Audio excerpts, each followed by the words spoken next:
c'est l'arrivée de la dépouille mortelle de l'artiste musicien King Kester Emenea, décédé le 13 février dernier à Paris, en France. Plusieurs personnalités politiques, artistiques et membres de sa famille ont fait le déplacement de l'aéroport de Kinshasa dans la matinée pour accueillir le corps de l'illustre disparu dans une longue procession. Retour sur les moments forts de ce triste événement dans ce reportage. C'est une ambiance hors du commun qui a vécu ce samedi dans la matinée. Il est 5 h du matin, nous sommes dans la commune de Bandalungwa. On aperçoit ces Kinois s'amasser dans les bus, direction l'aéroport international de Njili pour accueillir la dépouille de leur idole, Kester Emenea. À l'aéroport, autorités politiques et religieuses, la famille biologique musicale, la presse et bien d'autres officiels sur le tarmac dans l'attente de l'atterrissage de l'avion qui transporte le reste du King. C'est à 7 h que le Boeing d'Air France foule le sol congolais. À son bord, la veuve Emenea et quelques enfants ainsi que les amis et connaissances du chanteur venus d'Europe accompagner le leur jusqu'à sa dernière demeure. Reçu au pied d'avion par le vice-gouverneur de la ville de Kinshasa, le cortège funèbre de Kwamambu a longé un tarmac plus qu'inondé des mélomanes et fanatiques désemparés. Un bain de foule, comme jamais vécu à pareil événement, a sanctionné le parcours du cortège qui de temps à autre était pris d'assaut par la foule. Sur le visage de Kinois, l'on pouvait lire tristesse et déception au passage de la dépouille dans les rues de la capitale congolaise. D'abord, un escale à la célèbre place Victoire dans le quartier Matungé, où une plaque commémorative au nom de Kester Emenea a été dévoilée sur la stèle réservée aux artistes disparus. Puis, le point d'orgue, le Palais du Peuple, lieu octroyé par le gouvernement de la République pour les hommages à ces rénovateurs et penseurs au franc-parler qu'était Emenea.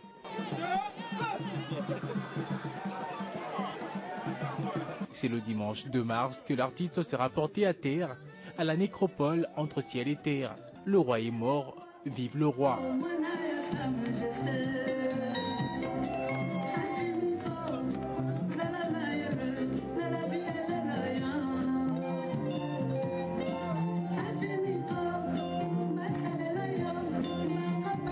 Et en rapport avec cette disparition de King Kester Emenea, dont l'inhumation interviendra ce dimanche, des réactions en forme des témoignages de ceux qui l'ont connu n'ont pas tardé. Pour l'artiste musicien Montana Kaminga et Paul Balenza, le père de Victoria Eleison est une icône de la musique que le pays vient de perdre. On les écoute. King Kester Emenea était un homme franc et direct. Il aimait plus la vérité.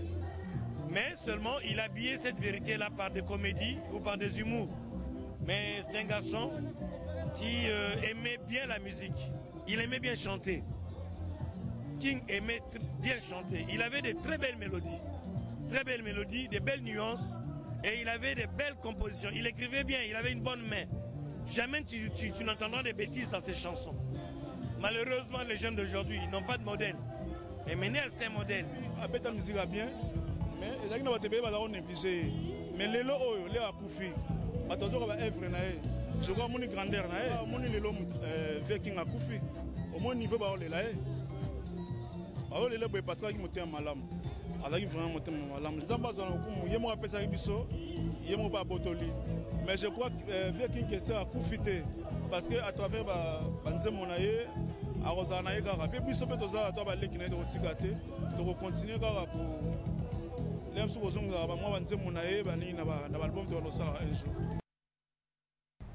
Le point à présent sur la situation sécuritaire en RDC. Dernier ultimatum des FARDC à l'égard des miliciens de l'ADF. Les forces armées congolaises ont lancé un appel aux rebelles ougandais qui refusent de désarmer à déposer les armes. Le colonel Olivier Amouli, porte-parole des FARDC au Nord Kivu, a formellement indiqué que cet appel constitue la dernière chance donnée à ces rebelles avant l'assaut final. Tour à tour, les localités de Mamundioma, Kambiamabi, Mateba, Tous les bastions de ADF sont passés sous contrôle des forces armées de la RDC depuis que cette opération avait commencé il y a un mois. Et c'était l'assaut final qui était en préparation avant que l'armée congolaise se décide d'accrocher une dernière chance aux irréductibles de cette rébellion, selon le porte-parole de FARDC, estimé à une centaine retranchés dans le montagne du Nord Kivu. Nous donnons encore la chance à ceux-là qui sont des Congolais de pouvoir déposer les armes parce que le FARDC ne vont pas laisser éternellement les ADF circuler dans les forêts comme des électrons libres. Ils ont deux choix, soit se rendre à la MONUSCO à travers la sélection de DDR, ou soit il y a des commandants FARDC sur le terrain qui ont reçu des instructions. S'il y a quelqu'un qui se rend, qui dépose l'arme, il sera traité conformément au droit international humanitaire. C'est depuis mi-janvier que les FARDC ont lancé l'opération Sokola 1 pour le désarmement de rebelles ougandais. En même temps, un autre front avait été ouvert à Massissi, dans la région de Nyabiondo, contre cette fois-ci la milice APCLC. Cette dernière s'était déjà dit prête à rejoindre l'opération de désarmement, démobilisation et réinsertion initiée par le gouvernement du pays et la mission onusienne. Dans l'actualité également, je vous l'annonçais au sommaire, des policiers congolais ont participé ce samedi à une messe d'action de grâce organisée à Kinshasa. À l'initiative de leurs responsables, ce culte célébré à l'église protestante du Congo du centenaire a permis aux participants de remercier Dieu pour notamment les nouvelles mises en place. Dans la vie, et du reste le maître de toutes circonstances, vous diront ceux qui maîtrisent les Saintes Écritures. Une assertion que reconnaît le responsable de la police nationale congolaise, qui en cette nouvelle année, après les récentes nominations, s'y sont référés à celui que la majorité des humains qualifie de tout-puissant. Ce qui explique l'organisation ce samedi depuis la capitale congolaise de cette messe d'action de grâce.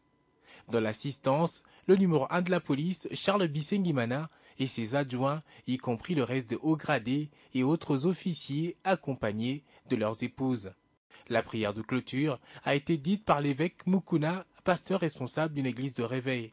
Une messe dont l'organisation s'est vue saluée par plus d'une personne qui s'est réjouie de voir que la police nationale congolaise, qui se veut une police de proximité, une police proche de la population pour assurer la sécurité publique, la sécurité de personnes et de leurs biens, ainsi que du maintien et du rétablissement de l'ordre public, s'associe à Dieu. À la haute cour militaire, on a ouvert vendredi 28 février 2 audiences des prévenus accusés de viol, crimes de guerre et crimes contre l'humanité commis en Ituri dans la province orientale. Ces audiences se sont déroulées sous la conduite du premier président de la cour, Delphin Yabouzilou. Nous sommes au siège de la haute cour militaire dans la commune de la Gombe. Ici, 2 dossiers sont traités par le premier président de cette instance, le général-major Delphin Yembo. D'abord, l'affaire en introduction mettant en cause l'auditeur général ministère public contre le général de brigade Godasouk Paimeri et consorts. Ces derniers ont été poursuivis pour crimes de guerre et crimes contre l'humanité commis en Ituri dans la province orientale. Suite à l'absence de certains membres du Conseil des avocats des prévenus, la cause a été renvoyée au 12 mars 2014 sur demande de Jean-Marie Eléyé, membre du barreau de Kinshasa et barreau pénal international, avocat des prévenus. Ensuite s'en est suivi de l'affaire auditeur général, ministère public et partie civile contre le général de brigade Jérôme Kakwavu, poursuivi de viols, crimes de guerre et crimes contre l'humanité commis toujours dans cette partie du pays. Cette audience a été plus marquée par le résumé des faits, à l'intention de toutes les parties au procès, mais aussi la lecture du rapport par les conseillers rapporteurs sur la descente en Ituri le 18 décembre dernier. Après avoir relevé les contradictions des parties autour du résultat des enquêtes, la Haute Cour a renvoyé l'audience au 7 mars prochain, date à laquelle elle procédera à la lecture de procès-verbaux établis sur les différents lieux d'investigation. On passe au sport football. L'ASV Club de Kinshasa a bien négocié sa sortie au Zimbabwe face à Dynamo FC. Après avoir tenu en échec cette formation, 0 but partout pour le compte des 16e de finale allée de la Ligue des champions de la CAF, le team vert et noir de la capitale est bien parti pour se tailler une place qualificative au prochain tour. Ce match non télévisé était suivi dans une ambiance hors commun. Regardez. C'est encore ici, à la place Saint-Plaignant, dans la commune de Kalamou, à Matongé, où les Veclubiens venus de différentes sections se sont retrouvés, avec pour objectif soutenir de loin leur équipe chérie, reçue par Dynamos de Zimbabwe, un match aller de 16e de finale de la Ligue des champions de la CAF.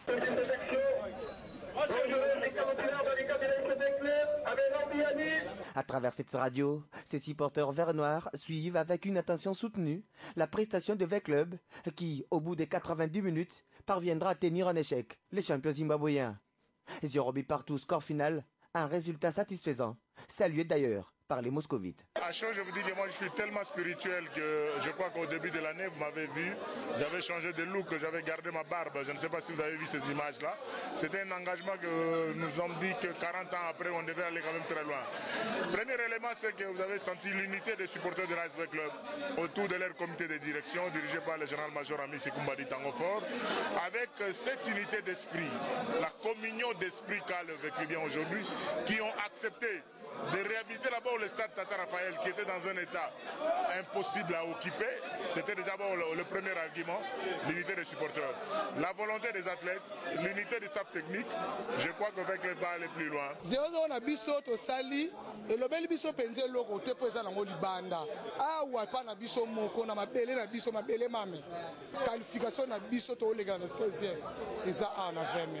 En réalisant ces nuls vierges à l'extérieur du pays, V-Club se dresse sur une bonne voie, capable d'arracher la qualification domicile.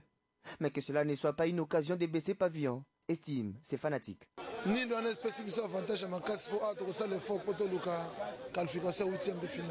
ne sommes pas distraits, c'est pour cela que nous nous préparons déjà dès ce lundi au retour des athlètes, afin de faire un match important contre Dynamo ici. Je crois que vous avez senti à partir de la radio que l'équipe a fait un travail important là-bas.